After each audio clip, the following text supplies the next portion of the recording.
আলহামদুলিল্লাহ, আল্লাহ পাক রব্বুল আলমিনের দরবারে লাখো কোটি শুকরিয়া। যে মহান রব্বুল আলমিন অত্যন্ত মায়া করে ভালোবেসে হাজারো লাখো কোটি মানুষের মধ্য থেকে যাচাই বাছাই করে আল্লাহ রব্বুল আলমিন পবিত্র মাহে রজবে আল্লাহ তাআলার প্রিয়তম ঘরে আসার এবং বসার তৌফিক দান করেছেন। সেজন্য আমরা সকলে অন্তরস্থল থেকে কালিমাতুশ শুকর আদায় করে বলি আলহামদুলিল্লাহ। বেশি বেশি শুকরিয়া আদায় করা দরকার। অত্যন্ত বরকতময় মাস রজব মাস চলতেছে, চলমান। যেই মাসটা আমাদের কাছে আসার শুরু লগ্নে, আসার সাথে সাথে, অর্থাৎ যখন এই মাসের চাঁদ দেখা যেত, আল্লাহর নবী সাল্লাল্লাহু আলাইহি ওয়াসাল্লাম নিজেও দোয়া পড়তেন এবং উম্মতকেও দোয়া শিখাইছেন। অত্যন্ত বরকতময় মাসের দোয়া, বরকতময় দোয়া। আল্লাহর নবী সাল্লাল্লাহু আলাইহি ওয়াসাল্লাম এই মাসকে অত্যন্ত গুরুত্ব দিয়েছেন, অনেক গুরুত্ব দিয়েছেন। কারণ রমজানের আগের মাস আল্লাহ নবী সাল্লাল্লাহু আলাইহি ওয়াসাল্লাম রমজানের এই 2 মাসকে অনেক গুরুত্ব দিয়েছেন। রমজানের এই আগের 2 মাসকে অনেক গুরুত্ব দিয়েছেন। এই কারণেই যখন এই রজব মাস আসতো, চাঁদ দেখা মাত্রই, চাঁদ দেখা থেকে নিয়ে রমজানের আগ পর্যন্ত আল্লাহ নবী সাল্লাল্লাহু আলাইহি ওয়াসাল্লাম লাগাতার এই 2 মাস দোয়া করতেন। দোয়াটা কি? আল্লাহুম্মা বারিক লানা ফি রজব ওয়া শাবান ওয়া বাল্লিগনা রমাদান। অর্থ হলো, হে আল্লাহ, আপনি রজব এবং শাবান এই 2 মাসের মধ্যে আপনি বরকত দান করেন। সুবহানাল্লাহ, জোরে বলি সুবহানাল্লাহ।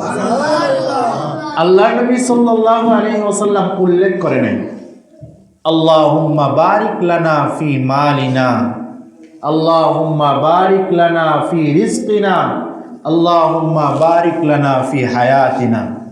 আল্লাহ নবী সীমাবদ্ধ করে নাই যে আল্লাহ এই 2 মাসের মধ্যে আপনি হায়াতে বরকত দেন, আপনি রিজিকে বরকত দেন, আপনি সম্পদের মধ্যে বরকত দেন। এই 2 মাসের মধ্যে আল্লাহ নবী সাল্লাল্লাহু আলাইহি ওয়াসাল্লাম সংক্ষিপ্ত আকারে নির্দিষ্ট করে কোনো দোয়া করেন নাই, বরং দোয়া করছেন ব্যাপক। উলামায়ে কেরাম এই ব্যাপক অর্থের ব্যাখ্যা করেন, আল্লাহুম্মা বারিক লানা ফি রজব ওয়া শাবান। হে আল্লাহ, আপনি রজব এবং শাবান মাসে বরকত দান করেন। উলামায়ে কেরাম বলেন, এখানে অনেকগুলো বরকতের কথা বলা হয়েছে। কারণ এখানে আল্লাহর নবী বরকতের দোয়া করেছেন কোনো নির্দিষ্ট না, বরং যত ধরনের বরকত আছে সমস্ত বরকত এই বরকতের মধ্যে নিহিত। সুবহানাল্লাহ। এই কারণে কেউ কেউ বলেন, আল্লাহর নবী যখন আল্লাহ তাআলার কাছে বরকত চায়, আল্লাহর নবী বলেন, হে আল্লাহ, আপনি আমাদের এই রজব এবং শাবান মাসে বরকত দান করেন। অর্থাৎ এই রজব এবং শাবান মাসে আপনি আমাদের হায়াতের মধ্যে বরকত দান করেন। সুবহানাল্লাহ। হায়াতের মধ্যে বরকত দান করবেন, কারণ হলো সামনে আসতেছে মাহে রমজান, বরকতময় মাস, বরকতময় মাস। ওই মাসটা যেন আমাদের যদি হায়াত লম্বা হয়, হায়াতের মধ্যে বরকত হয়ে যায়, হায়াত যদি বৃদ্ধি হয়ে যায়, তাহলে আমরা ওই বরকতময় মাসটা পেয়ে যাব। আর বরকতময় মাসটা যদি পাওয়া যায়, তাহলে অনেক ইবাদত বন্দেগী করার সুযোগ পাওয়া যাবে। সুবহানাল্লাহ। দ্বিতীয় নাম্বার, আল্লাহ নবী বলেন, আল্লাহুম্মা বারিক লানা ফি রজব ওয়া শাবান। উলামায়ে কেরাম বলেন, আল্লাহ নবী তো এখানে ব্যাপক বরকতের দোয়া করেছেন। অর্থাৎ এখানে এইটাও উদ্দেশ্য হতে পারে যে আল্লাহুম্মা বারিক লানা ফি মালিনা, হে আল্লাহ, আপনি রজব এবং শাবানের মধ্যে আমাদের ধন সম্পদের মধ্যে বরকত দান করেন। সুবহানাল্লাহ। ধন সম্পদের মধ্যে বরকত দান করেন। যেন বেশি বেশি আমল করা যায়, যেন অল্প আয় করলেই সারা মাস চলা যায়, অল্প আয় করলেই যেন আমি আরাম আয়েসে চলতে পারি, সুন্দর করে চলতে পারি। যদি আমার বেশি উপার্জনের প্রতি আমার সময় ব্যয় হয়, তাহলে তো বরকতময় মাসে ইবাদত করার সুযোগ হবে না। এই জন্য আল্লাহর নবী বলেন, বারিক লানা ফি রজব ওয়া শাবান। বরকতের দোয়া যখন করেছেন, উলামায়ে কেরাম বলেন এর মধ্যেও আল্লাহ রাব্বুল আলামিনের কাছে সম্পদের মধ্যে আল্লাহ তাআলা বরকত দান করুন এর দোয়া নিহিত। সুবহানাল্লাহ। অর্থাৎ সম্পদের মধ্যে আপনি বরকত দান করুন। এরপরে উলামায়ে কেরাম বলেন আরেকটা অর্থ হলো, হে আল্লাহ, আপনি এই রজব এবং শাবান মাসে আমার কাজের মধ্যে বরকত দান করেন। অর্থাৎ রমজান মাস আসার আগে যেন আমি সমস্ত কাজগুলো গুছিয়ে নিতে পারি, সুন্দর করে সাজিয়ে গুছিয়ে নিতে পারি। কারণ যদি আমার কাজ যদি রমজান মাসে থেকে যায়, রমজানের জন্য যদি আমি বেশি কাজ জমায় রাখি, তাহলে তো আমার রমজানের ফায়দা হাসিল হবে না। রমজান বরকতময় মাস, যত কাজ চাপায়া চাপায়া রমজান মাসের জন্য সময় বের করা যায়, রমজানের মধ্যে আপনি আমি যেন বেশি বেশি ইবাদত বন্দেগি করতে পারি, সেই তৌফিক সেই বরকত আল্লাহর নবী আল্লাহ তাআলার কাছে চেয়েছেন। সুবহানাল্লাহ। এই জন্য এই যে বরকতের দোয়া করেছেন, এই বরকতের দোয়ার মধ্যে সমস্ত বরকত নিহিত। আপনি আমার জান মালের মধ্যে বরকত দান করেন, আপনি আমার হায়াতের মধ্যে বরকত দান করেন, আপনি আমার রিজিকের মধ্যে বরকত দান করেন, আপনি আমার সময়ের মধ্যে বরকত দান করেন, আপনি আমার কাজের মধ্যে বরকত দান করেন। এরকমভাবে যত ধরনের কাজ, যত ধরনের বরকতময় জিনিস আছে, এই বরকতের মধ্যে সমস্ত বরকতময় কাজ অন্তর্ভুক্ত। সুবহানাল্লাহ। তাহলে আমাদের আমল কি? যে রজব মাস যখন এসে যায়, তখনই আমাদের দোয়া শুরু, আল্লাহুম্মা বারিক লানা ফি রজব ওয়া শাবান ওয়া বাল্লিগনা রমাদান। হে আল্লাহ, আপনি রজব এবং শাবান মাসে বরকত দান করেন, ওয়া বাল্লিগনা রমাদান, এবং রমজান পর্যন্ত আপনি হায়াত বৃদ্ধি করে দেন। সুবহানাল্লাহ। তাহলে সমস্ত বরকত এই দোয়ার মধ্যে নিহিত। সমস্ত বরকতকে আল্লাহ নবী চেয়েছেন। এই হলো রজব মাস যখন আমাদের কাছে আসে, তখন রজব মাসের জন্য, রজব মাস পাওয়া মাত্রই আমাদের জীবনের একটা পুঁজি বানানো, বেশি বেশি এই দোয়াটা করা, বেশি বেশি এই দোয়া করা। এরপরে হলো রজব মাস। আল্লাহ নবী সাল্লাল্লাহু আলাইহি ওয়াসাল্লাম কি করেছেন? এই রজব মাসকে কেন্দ্র করে আমাদের অনেক আলোচনা হয়। আল্লাহ নবী সাল্লাল্লাহু আলাইহি ওয়াসাল্লামের একটা জীবনে মহা বড় একটা ঘটনা ঘটেছে, মহা বড় একটা ঘটনা ঘটেছে এই মাস। যদিও কোনো নির্দিষ্ট মাস নয়, তবে অধিকাংশ উলামায়ে কেরাম নির্ভরযোগ্য মত অনুসারে এই মাসটাকে বলেন, অর্থাৎ সেটা হলো মেরাজ। মেরাজ অবশ্যই সত্য, মেরাজ অবশ্যই কি সত্য। পৃথিবীর কোনো মানুষ বা ব্যক্তি, কোনো সত্তা এটাকে অস্বীকার করতে পারবে না। মেরাজ অবশ্যই সত্য, মহা সত্য। হ্যাঁ, তবে ইখতিলাফ রয়েছে যে মেরাজ কখন হয়েছে। অনেকগুলো, প্রায় 15টা মতামত রয়েছে যে মেরাজ কখন হয়েছে, কোন মাসে হয়েছে, কোন বছরে হয়েছে। এ নিয়ে অনেক ইখতিলাফ। আমরা যে 27 রজব পালন করি, এটা বিশুদ্ধতম মত অনুযায়ী, কিন্তু এটাই নিশ্চিত বিষয়টা এরকম না। তো অনেকগুলো মত রয়েছে। এর মধ্যে নির্ভরযোগ্য মত হলো আল্লাহ নবী সাল্লাল্লাহু আলাইহি ওয়াসাল্লাম নবুয়তের 11তম বছর যখন তায়েফে যান দ্বীনের দাওয়াত দিতে গিয়ে, সেখান থেকে রাসূল দ্বীনের দাওয়াত দিয়ে চলে আসলেন, কিন্তু একটা মানুষও ইসলাম গ্রহণ করলো না। সেখান থেকে আসার পরে 11তম বছরে আল্লাহ নবী সাল্লাল্লাহু আলাইহি ওয়াসাল্লামের মেরাজ হয়েছিল। সুবহানাল্লাহ। এখন মাসের ব্যাপারেও ইখতিলাফ, যে কোন মাসে হয়েছে। কেউ কেউ বলেন রবিউল আউয়াল মাসে হয়েছে, কোন ওলামায়ে কেরাম বলেন রবিউল সানি মাসে হয়েছে, কেউ কেউ বলেন রমজান মাসে হয়েছে, কেউ বলেন শাওয়াল মাসে, কেউ বলেন রজব মাসে।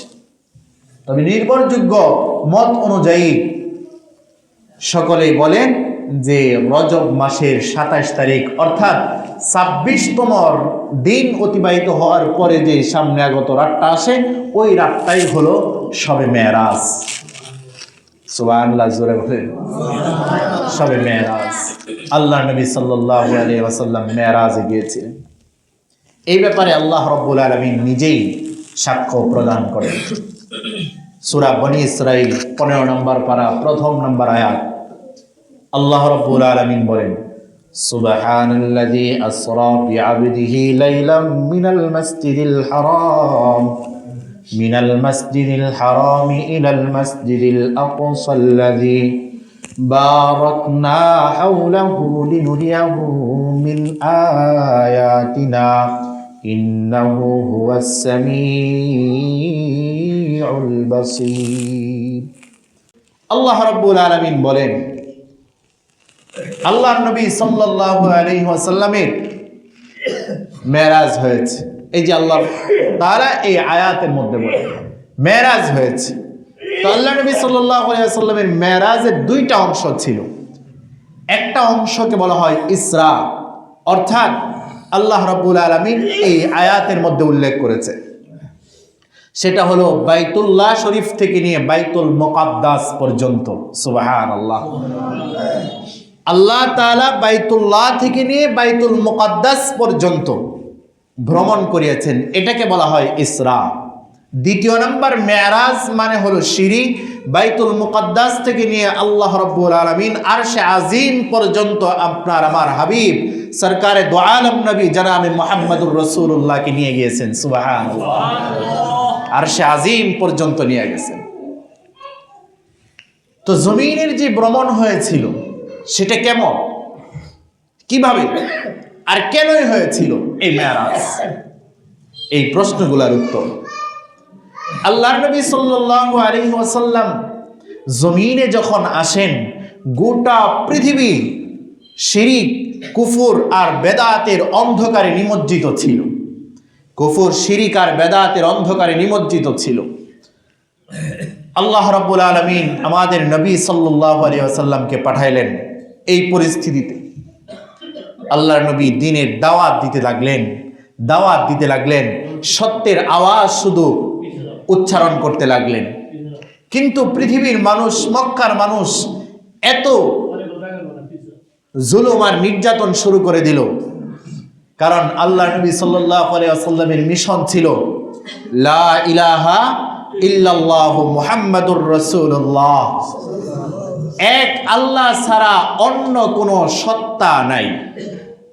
তোমরা যে মূর্তি পূজা করছো সেটা প্রকৃত তোমাদের মাবুদ নয়, প্রকৃত তোমাদের সত্তা নয়, বরং এক সত্তা হলো আল্লাহ। আল্লাহ নবী সাল্লাল্লাহু আলাইহি ওয়াসাল্লাম বারবার তাদেরকে বোঝাচ্ছিলেন। আল্লাহ তাআলা নিজেও বলেন ওই সময়টা মারাত্মক সময় ছিল, জুলুমের উপর আর জুলুম। যে হাত বের করত, জুলুমের কারণে হাত বের করতে পারত না, কেউ নূর পেত না যতক্ষণ পর্যন্ত আল্লাহ তাআলা তাকে নূর দ্বারা আবৃত না করত। সুবহানাল্লাহ। এই পরিস্থিতিতে আমার নবীকে পাঠিয়েছিলেন। আল্লাহর নবী এক এক করে দাওয়াত দিতে লাগলেন। আল্লাহ তাআলা নবীর কাছে বার্তা পাঠায় দিলেন, নবী আমার, আপনি তাদেরকে বার্তা শোনায় দেন, তোমরা যে মূর্তিগুলার ইবাদত বন্দেগী করতেছো, আলাহুম আরজুলু ইয়ামশুনা বিহা, যে মূর্তিগুলার সিজদা করতেছো, ইবাদত বন্দেগী করতেছো, তোমরা তাকায় দেখো না এদের কি পা আছে যে এরা হাঁটতে পারে? আমলাহুম আয়ুনিন ইউবসিরুনা বিহা, এদের কি চক্ষু আছে যে চক্ষু দ্বারা দেখতে পারে? এদের কি কান আছে যে কান দ্বারা শুনতে পারে?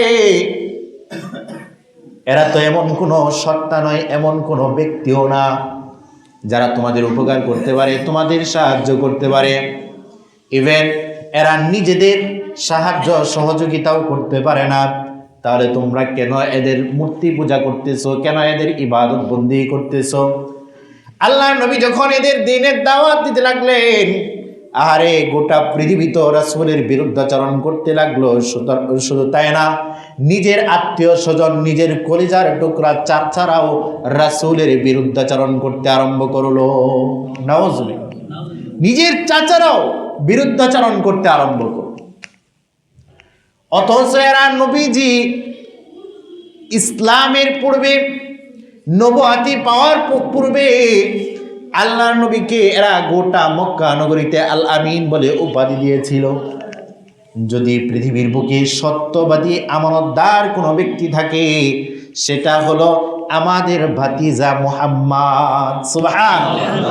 অথচ আল্লাহর নবী বিশ্বাস, এই ভালোবাসা অন্তরের বুকে লালন করার পর যখন এদেরকে আন্তরিকভাবে তাদেরকে দ্বীনের প্রতি আহ্বান করতে লাগলেন, দ্বীনের দাওয়াত দিতে লাগলেন, এরা দ্বীনের দাওয়াত তো কবুল করেই না। শুধু তাই না যে দ্বীনের দাওয়াত কবুল করি না, তোমাকে ছেড়ে দিলাম, শুধু তাই না, আল্লাহর নবীকে তারা জুলুম নির্যাতন শুরু করে দিল। আল্লাহর নবী যে দিকে দ্বীনের দাওয়াত দিতেন, কষ্ট পাইতেন, বাহিরে একজন সাহায্যকারী ছিল চাচা আবু তালেব, তার কাছে দুঃখ পেশ করতেন, দুঃখগুলা শুনতেন। আর যখন ঘরের ভিতরে আসতেন, তখন নিজের সহধর্মিণী স্ত্রী খাদিজাতুল কুবরা রাদিয়াল্লাহু তাআলা আনহাকে শুনাইতেন। কিন্তু আল্লাহ তাআলার এক আজীব কাহিনী, যে 1 বছরে 2 জন সহকারী ইন্তিকাল করলো। এই জন্য এই বছরকে বলা হয়েছে আমুল হুজুন, অর্থাৎ দুঃখের বছর। আল্লাহর নবীকে যে 2 জন, পৃথিবীর বুকে 2 জন ব্যক্তি এমন যারা আল্লাহর নবীকে সাহায্য সহযোগিতা করছে, বাকি পৃথিবী আলাদা। সমস্ত মানুষগুলা রাসূলের বিরুদ্ধাচরণ করে, সমস্ত মানুষগুলা মানুষের বিরুদ্ধে চলে যায়। আল্লাহর নবী কখনো কখনো নিজের চাচা আবু তালেবের কাছে দুঃখ প্রকাশ করে, কখনো কখনো নিজের স্ত্রী আম্মাজান খাদিজাতুল কুবরার কাছে দুঃখ প্রকাশ করে। আরে কার কাছে এখন দুঃখ প্রকাশ করবে? 2 জন তো পৃথিবীর বুক থেকে চলে গেছে। আল্লাহর নবী এবার বুক ভরা আশা নিয়ে গিয়েছিলেন তায়েফের ময়দানে। যাই বড় আশা নিয়ে আল্লাহর নবী নিজের খাদেম, নিজের আজাদকৃত গোলাম যায়েদ ইবনে হারেসাকে নিয়ে সঙ্গে নিয়ে আল্লাহর নবী তায়েফের ময়দানে চলে গেছেন। সেখানে দ্বীনের দাওয়াত দেওয়ার জন্য 1 মাস সেখানে অবস্থান করলেন, কিন্তু কোনো ব্যক্তি ইসলাম গ্রহণ করলো না। ইসলাম গ্রহণ না করেই ক্ষান্ত হয় নাই, বরং আল্লাহর নবীকে যেখানেই তারা দেখতো সেখানেই বৃষ্টির মতো রাসূলের দিকে পাথর নিক্ষেপ করতো। যায়েদ ইবনে হারেসা বলেন, আমি চতুর্পাশে রাসূলের ঘুরি, আরে সমস্ত পাথর যেন আমি যায়েদ ইবনে হারেসার কাঁধে পড়ে, কিন্তু আমি একা মানুষ, কয়টা পাথর ঠেকাইতে পারবো? যখন আমি দক্ষিণ পাশে যাই, উত্তর পাশে লাগা যায়, যখন আমি পূর্ব পাশে যাই, তখন পশ্চিম পাশ থেকে বৃষ্টি নিয়ে রাসূলের উপর পাথর পড়ে। আরে আল্লাহর নবীর পুরা দেহ রক্তে রঞ্জিত হয়ে গেল, জুতা মুবারক রক্তের কারণে আটকে গেল। আল্লাহ নবী সাল্লাল্লাহু আলাইহি ওয়াসাল্লাম তায়েফ থেকে ফিরলেন। তায়েফ থেকে ফেরার পর এই ঘটনা, যখন একদিক দিয়া নিজের কাছের 2 ব্যক্তি আল্লাহ তাআলার ডাকে চলে গেছেন, আরেক দিক দিয়া বুক ভরা আশা নিয়ে গিয়েছিলেন তায়েফের ময়দানে দ্বীনের দাওয়াত দেওয়ার জন্য, সব জায়গায় ব্যর্থতা দেখতে পেলেন। কোথাও তারা ইসলাম গ্রহণ করে না, শুধু নবীকে অত্যাচার জুলুম নির্যাতন করে। এবার আল্লাহ তাআলা ডাক দিলেন, নবী আমার আসেন, আর কত জুলুম নির্যাতন সহ্য করবেন? এবার আসেন না, যেই জিনিসগুলোর কারণে আমি আপনাকে এত কষ্ট করাচ্ছি, এত জুলুম সহ্য করাচ্ছি, যেই সুদর্শন, যেই সুন্দর সুন্দর স্থানের জন্য, যে জিনিসগুলা পাওয়ার জন্য এত মেহনত, এত দিনের দাওয়াত আপনার দ্বারা করাচ্ছি, নবী আমার এবার আসেন না, দেখা যান, ওই জিনিসগুলা দেখা আপনার মনে সান্ত্বনা আসবে, আপনার মনে ভালো লাগবে, আপনি ভালো হয়ে যাবেন, আপনার মনও ভালো হয়ে যাবে, নবী আমার আর কোনো পেরেশানি আসবে না। এবার আসেন না। এবার আল্লাহ রাব্বুল আলামিন নবীকে তার কাছে নিয়ে যাওয়ার পরিকল্পনা করলেন। সুবহানাল্লাহ, তার কাছে নিয়ে যাওয়ার পরিকল্পনা করলেন। আল্লাহ নবী যখন একদিন উম্মে হানি চাচাতো বোনের ঘরে ঘুমাচ্ছিলেন, আল্লাহ তাআলার পক্ষ থেকে দুইজন ফেরেশতা জিবরাইল আর মিকাইল চলে আসলেন, আল্লাহর নবীকে ঘুম থেকে জাগ্রত করালেন। আল্লাহর নবী জাগ্রত হলেন, হাতিমে কাবার কাছে আসলেন। কাবার কাছে আসার পর 2 রাকাত নামাজ পড়লেন। এবার ফেরেশতারা আল্লাহর নবীর কলব ছিঁড়ে তার কলবের ভিতরে যে হৃৎপিণ্ড আছে সেটাকে বের করলেন। বের করার পর জমজমের পানি দ্বারা ওইটাকে ধুইলেন। এটাকে বলা হয় বক্ষ বিদীর্ণ, অর্থাৎ জীবনে আল্লাহর নবীর 4 বার বক্ষ বিদীর্ণ হয়েছে। একবার হয়েছে ছোট্ট শৈশবকালে যখন হালিমাতুস সাদিয়ার বাড়িতে থাকে। ওই সময় কেন হয়েছে? কারণ আল্লাহর নবী ছোট ছিলেন, যেন নবীর অন্তরের মধ্যে কোনো ধরনের খেলাধুলা, ছোট ছোট বাচ্চাদের মতো খেলাধুলা, কোনো কিছুর প্রতি আকর্ষণ যেন না জন্মাইতে পারে। এই কারণে আল্লাহ রাব্বুল আলামিন জমজমের পানি দ্বারা রাসূলের কলবকে ধুয়ে পরিষ্কার করে দিলেন। সুবহানাল্লাহ। দ্বিতীয়বার আল্লাহ নবীর কলব বিদীর্ণ হলো, বক্ষ বিদীর্ণ হলো, কলব ধুয়ে মুছে পরিষ্কার করে দিলেন। 20 বছর বয়সে যখন একটা যুবক খারাপ কাজের প্রতি আকর্ষণ হয়, খারাপ কাজের প্রতি ঝুঁকে যায়, আল্লাহ নবী সাল্লাল্লাহু আলাইহি ওয়াসাল্লামের বক্ষ বিদীর্ণ হলো 20 বছর বয়সে, যেন খারাপ কাজের প্রতি মনটা ধাবিত না হয়। এরপরে আল্লাহ নবী সাল্লাল্লাহু আলাইহি ওয়াসাল্লামের যখন নবুয়তের সময় চলে আসলো, 40তম বছরে যখন নবুয়তি পাবেন, ওই সময় আল্লাহর নবীর কলবের মধ্যে যে কোরআন ধারণ করতে পারবেন, সেই কলব বিদীর্ণ, বক্ষ বিদীর্ণ করে কলব ধুয়ে মুছে পরিষ্কার করে দিয়েন, যেন কলবের মধ্যে কোরআনটা বসানোর যোগ্যতা তার মধ্যে থাকে। সুবহানাল্লাহ। কলবের মধ্যে যেন কোরআন সংরক্ষণ করতে পারেন সেই যোগ্যতা তৈরি করে দিলেন। সর্বশেষ 4র্থবার যখন আল্লাহর নবীকে মেরাজে নিয়ে যাওয়া হয়, আল্লাহ নবী যখন হাতিমে কাবায় 2 রাকাত নামাজ পড়লেন, পড়ার পরে আল্লাহ নবীর বক্ষ বিদীর্ণ করা হলো। বিদীর্ণ করার পর কলবের ভিতরে যা কিছু আছে সব ধুয়ে মুছে পরিষ্কার করে আবার বসায়া দিলেন। কেন করালেন? এবার আল্লাহ নবী ঊর্ধ্ব গগনে চলছেন। অনেক নাজ নিয়ামত দেখবেন, অনেক খারাপ দিকও দেখবেন, অন্তরের মধ্যে সেগুলা ধারণ করার যোগ্যতা আছে কিনা, সেই জন্য আল্লাহ তাআলা নবীর কলবকে বিদীর্ণ করে কলবের ভিতরে যে হৃৎপিণ্ড আছে কলব, সেটাকে আল্লাহ রাব্বুল আলামিন জমজমের পানি দ্বারা ধুয়ে মুছে পরিষ্কার করে এবার আল্লাহ তাআলার কাছে নিয়ে যাওয়ার আরম্ভ করলেন। সুবহানাল্লাহ।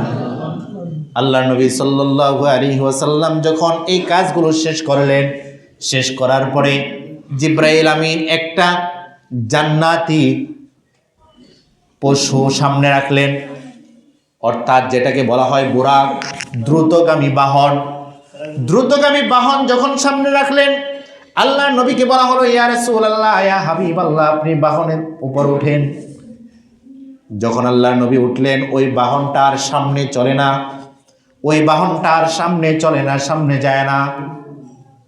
এবার জিবরাইল আমিন বলেন, বুরাক রে, তুমি কেন সামনে চলতেছো না? আজকে কি তোমার জানা আছে তুমি বুরাকের পিঠের উপর এমন এক ব্যক্তি উঠছে, যেই ব্যক্তির মতো আর কোনোদিন তুমি বুরাকের উপর উঠে নাই। সুবহানাল্লাহ। এত সম্মানিত শ্রেষ্ঠ ব্যক্তি আর তুমি বুরাকের উপর কোনোদিন উঠে নাই। এবার বুরাক নিজে এত লজ্জিত হয়েছে, কিতাবের মধ্যে আসছে বুরাক লজ্জিত এমন ভাবে হয়েছে যে তার পুরা দেহটা ঘামে গেছে, পুরা দেহটা ঘামে গেছে, এত লজ্জিত হয়েছে। এরপরে বুরাক চলতে আরম্ভ করলো। আহা, আল্লাহ তাআলার কুদরতি এক বুরাক, যেই বুরাকের দৃষ্টি যেই জায়গায় পড়তো, ওই বুরাকের পাওটাও ওই জায়গায় গিয়ে সঙ্গে সঙ্গে পতিত হতো। সুবহানাল্লাহ। তার দৃষ্টি যত দূর পড়তো, বুরাকের পাও ওই জায়গায় পড়তো। আল্লাহ নবী সাল্লাল্লাহু আলাইহি ওয়াসাল্লামকে যখন নিয়ে যাওয়া হয়, বাইতুল মুকাদ্দাসের আগে অনেক ঘটনা ঘটে যায়। আল্লাহ নবী যখন সামনে চলতেছেন, হঠাৎ করে দেখেন একটা তন্দুর রুটির যেই চুলার মধ্যে গরম করে এরকম একটা চুলা, যেই চুলা দ্বারা আগুনগুলো বের হচ্ছে, দাও দাও করে আগুনগুলো বের হয়, আগুনগুলো বের হয়। আবার উলঙ্গ মানুষও যখন আগুনের লেলিহান শিখা উপরের দিকে ওঠে, উলঙ্গ মানুষগুলো উপরের দিকে ওঠে। আবার যখন আগুনটা নিচের দিকে যায়, আবার ওই মানুষগুলো নিচের দিকে যায়। আল্লাহর নবী এবার প্রশ্ন করেন, জিব্রাইল এটা কি হালত, কি অবস্থা, এদের এই অবস্থা কেন? এবার জিব্রাইল জবাব দেয়, ইয়া রাসূলুল্লাহ, ইয়া হাবিবাল্লাহ, এই যে আপনি সুন্দর একটা দৃশ্য দেখলেন, যদিও খারাপ অবস্থা, মারাত্মক অবস্থা। এরা দুনিয়ার মধ্যে জিনা ব্যভিচারের মধ্যে লিপ্ত ছিল। জিনা ব্যভিচারের মধ্যে লিপ্ত থাকার কারণে আল্লাহ তাআলা তাদেরকে এমন শাস্তি দিচ্ছেন, কিয়ামত পর্যন্ত এদেরকে শাস্তি দিতে থাকবেন। নাউজুবিল্লাহ। এবার আল্লাহর নবীকে বললেন, ইয়া রাসূলুল্লাহ আপনি সামনে চলেন। আল্লাহর নবী যখন সামনে চলতে থাকে, হঠাৎ করে দেখে এক দলের সামনে পাকানো গোস্ত না, বরং কাঁচা গোস্ত দেওয়া হচ্ছে। তারা কাঁচা গোস্ত ছিঁড়ে ছিঁড়ে খাচ্ছে। জিব্রাইলকে রাসূল জিজ্ঞেস করেন, জিব্রাইল এদের এই অবস্থা কেন? আল্লাহর নবীকে জবাব দেয়, ইয়া রাসূলুল্লাহ, ইয়া হাবিবাল্লাহ, এদের সামনে পাকানো গোস্ত দেওয়া হয় নাই, কাঁচা গোস্ত দেওয়া হয়েছে। কেন? কারণ জানেননি, এদেরকে পাকানো গোস্তর মতো তাদের সৎ স্ত্রী দেওয়া হয়েছিল, তাদের হালাল স্ত্রী দেওয়া হয়েছিল। কিন্তু হালাল স্ত্রী ভোগ করছে ঠিক আছে, কিন্তু এরপরেও তারা পর নারীর দিকে আকৃষ্ট ছিল, পর পুরুষের স্ত্রীর সাথে তারা জিনা করে বেড়াইতো। এই কারণেই তাদেরকে পাকানো গোস্ত দেওয়া হয় নাই, হারাম যেটা কাঁচা গোস্ত তাদেরকে দেওয়া হয়েছে। ইয়া রাসূলুল্লাহ আপনি সামনে চলেন। এবার যখন আল্লাহর নবীর সামনে চলতেছেন, দেখতেছেন একটা দল পাথর দ্বারা আঘাতপ্রাপ্ত হচ্ছে, মাথা চূর্ণ বিচূর্ণ হয়ে যাচ্ছে, আবার পূর্বের ন্যায় হয়ে যাচ্ছে। জিব্রাইলকে জিজ্ঞেস করেন, হো জিব্রাইল এদের কি অবস্থা? এবার জিব্রাইল জবাব দেয়, ইয়া রাসূলুল্লাহ, ইয়া হাবিবাল্লাহ, এরা জমিনের মধ্যে অনেক কিছু জানতো, মানুষকে উপদেশ দিত, কিন্তু নিজে উপদেশ গ্রহণ করত না। অনেক কিছু জেনে বুঝেও তারা ইবাদত বন্দেগীতে লিপ্ত হতো না। আল্লাহ তাআলা এদের সাথে কিয়ামত পর্যন্ত আচরণ করতে থাকবেন। কিয়ামত পর্যন্ত যে আচরণ হবে, কিয়ামতের পরে না জানি আল্লাহ তাআলা কি আচরণ করেন, না জানি কি আচরণ হয়। এরকম ভাবে আল্লাহ নবী চলতেছেন, হঠাৎ করে তাকায় দেখে একটা সমুদ্রের মধ্যে একটা ব্যক্তি দাঁড়ানো। সমুদ্রের পাড়ে এক ব্যক্তি অনেকগুলো পাথর নিয়ে দাঁড়ানো। সমুদ্রের মাঝখানে রক্তের সমুদ্র।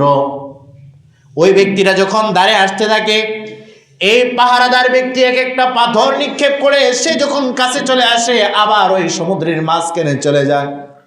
আল্লাহর নবী জিজ্ঞেস করেন, জিব্রাইল এদের কেন অবস্থা, এদের কেন এই অবস্থা? এবার জিব্রাইল জবাব দেয়, ইয়া রাসূলুল্লাহ, ইয়া হাবিবাল্লাহ, এদের অবস্থা কেন জানেন না?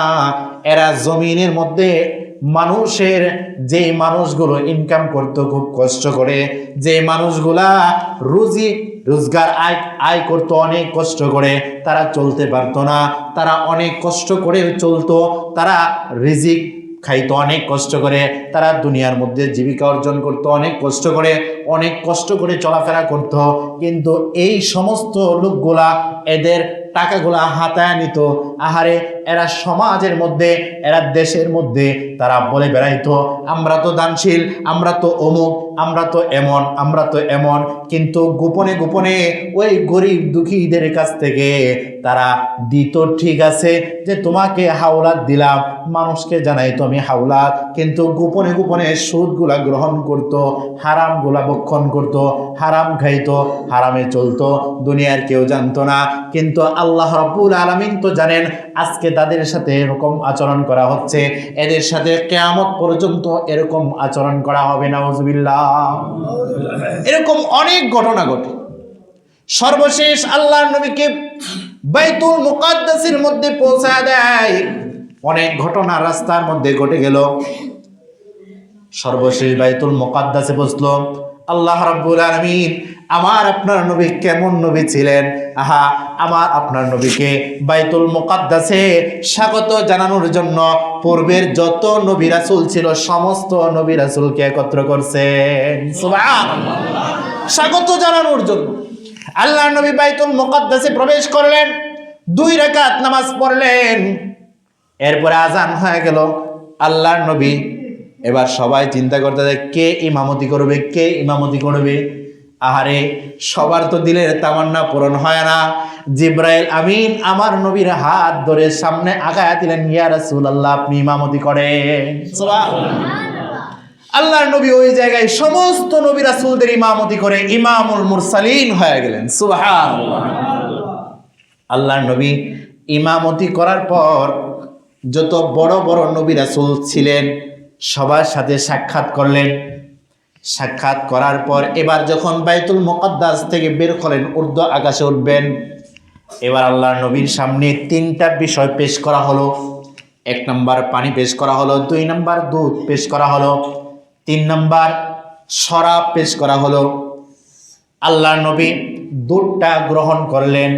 জিবরাইল আমিন এবার বলেন, ইয়া রাসূলুল্লাহ, ইয়া হাবিবাল্লাহ, আপনি উত্তমটাই গ্রহণ করছেন। যদি আপনি আপনার উম্মতের জন্য শরাব মদ যদি গ্রহণ করতেন তাহলে আপনার উম্মত ধ্বংস হয়ে যেত, গুমরাহ হয়ে যেত। আর যদি আপনার উম্মতের জন্য পানিটা গ্রহণ করতেন তাহলে আপনার উম্মত পানিতে ডুবে মৃত্যুবরণ করত। নাউজুবিল্লাহ। অতএব আপনি উত্তমটাই গ্রহণ করছেন। একটু চিন্তা করছেন আপনার আমার নবী এই উম্মতের জন্য কত পেরেশান, উত্তমটা গ্রহণ করার চেষ্টা করেন, উত্তমটা গ্রহণ করার চেষ্টা করেন।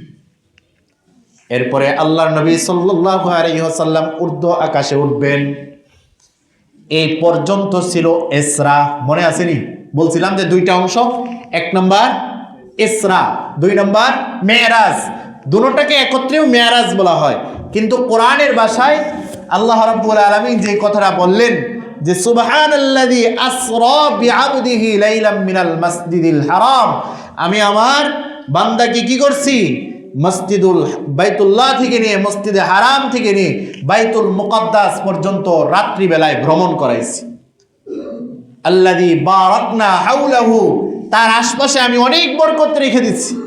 লিনুরিয়াহু মিন আয়াতিনা, কিছু নিদর্শন, কিছু বরকতময় জিনিস আমার হাবিবকে দেখানোর জন্য। সুবহানাল্লাহ। হ্যাঁ, এই মেরাজটা হয়েছিল রাসূলের। ওই যে শুরুতে বলছিলাম ইতিহাস, আল্লাহর নবী পৃথিবীর বুকে আসছিলেন, জুলুম নির্যাতন অনেক কিছু সহ্য করছিলেন। এরপরে আল্লাহ রাব্বুল আলামিন সান্ত্বনা দেওয়ার জন্য, রাসূলকে খুশি করার জন্য আল্লাহ তাআলার কাছে নিয়ে নিছেন। সুবহানাল্লাহ। তো বাইতুল্লাহ শরীফ থেকে নিয়ে বাইতুল মুকাদ্দাস পর্যন্ত ইমামতিও শেষ। এবার উনি বের হয়ে গেছেন, উনার সামনেও 3টা বিষয় পেশ করা হয়েছে। এরপরে আল্লাহ রাব্বুল আলামিন সিঁড়ির মাধ্যমে এই বাইতুল মুকাদ্দাস থেকে নিয়ে আরশে আজিম পর্যন্ত পৌঁছায় দেবেন। সুবহানাল্লাহ। এই যে বাইতুল মুকাদ্দাসের আগে অনেক ঘটনা বললাম না ঘটছে, কারণ সব জাহান্নামের ঘটনা ঘটে গেছে, সব জাহান্নামের ঘটনা ঘটে গেছে। কেন দুনিয়াতে, কেন এগুলা তো উপরে গিয়ে দেখবেন বলা হয়েছে, হাদিসের মধ্যে আসছে, কারণ এগুলা জাহান্নামের বিষয় তো, আর জাহান্নাম তো জমিনের নিচে আছে। জাহান্নাম কোথায় আছে? জমিনের নিচে। আল্লাহর নবী সাল্লাল্লাহু আলাইহি ওয়াসাল্লাম বলেন, ইন্না জাহান্নামা তাহতাল আরদিস সাবিআ, জাহান্নাম রয়েছে 7 তবক জমিনের নিচে, অর্থাৎ 7 স্তরের নিচে জাহান্নাম। হাশরের ময়দানে ওয়াজিআ ইয়াউমাইযিন বিজাহান্নাম, জাহান্নামকে টেনে টেনে বের করা হবে, টেনে টেনে বের করা হবে। কত গর্জন যে জাহান্নামের হবে! জাহান্নামের মধ্যে 70,000 লাগাম লাগানো থাকবে। 70,000, কয় হাজার? 70,000। এক এক লাগামের মধ্যে 70,000 করে ফেরেশতা ধরবে। এক এক লাগামের মধ্যে 70,000 করে ফেরেশতা ধরবে। এরপরেও ওই জাহান্নামকে ফেরেশতারা ঠেকাইতে পারবে না। জাহান্নাম শুধু এই উম্মতকে গ্রাস করার জন্য গর্জন দিতে থাকবে, সামনে অগ্রসর হইতে থাকবে। কিন্তু আল্লাহ রাব্বুল আলামিনের এক অপূর্ব কারিশমা, এক আজীব আশ্চর্যজনক কারিশমা, যে দুনিয়ার কোনো কিছুই, কোনো আগুন দ্বারা, কোনো কিছু পানি দ্বারা, কোনো যন্ত্রপাতি দ্বারা জাহান্নাম পিছনে যাবে না। সর্বশেষ আল্লাহ রাব্বুল আলামিন এই গুনাহগার উম্মতের চোখের পানি যখন ওই জাহান্নামের দিকে ছিটায়া দিবে, জাহান্নাম লেজ গুটায়া তার বাসস্থানের দিকে দৌড়ে পালাবে। সুবহানাল্লাহ। হ্যাঁ, মারাত্মক জাহান্নাম যখন বের করতে থাকবে।